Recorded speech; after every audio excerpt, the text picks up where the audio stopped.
A gente já lavou as mãos, por isso agora a gente vai mostrar a forma que a gente vai usar. A gente já passou manteiga e já passou farinha. E primeiro ingrediente com você, Daniel? Ovo. O ovo. A gente vai colocar o ovo numa... Copo de liquidificador. Um copo de liquidificador. Vamos jogar agora, Dani. Os ovos. Ovos. Depois é a manteiga. Manteiga. Quanto de manteiga e quantos ovos? 3 ovos e 4 colheres de manteiga. Agora a gente vai jogar 2 xícaras, aqui tem 2 xícaras de açúcar. Agora a gente vai jogar aqui. Da colher. Nossa. Jogando tudo. Tem que jogar tudo. Deixa eu ver as coisas. Nossa. Agora a gente vai jogar 1 copo e meio de leite.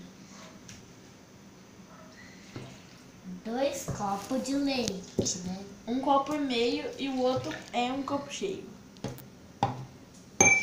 E depois é Agora farinha. a farinha. 3 colheres, 3 copos de farinha com fermento. Nossa. Chega mais.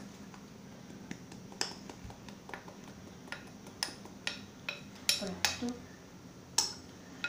Agora a gente vai bater. E a gente já bateu no liquidificador. Agora a gente também lembrando que precisa de uma auxiliação de um adulto para usar o forno e também o liquidificador. Agora nós jogaremos Eu vou segurar pra você. na forma. Ah, mano, caramba. A gente já começa a fazer um vídeo. Agora a gente tem que deixar no forno em 180 graus.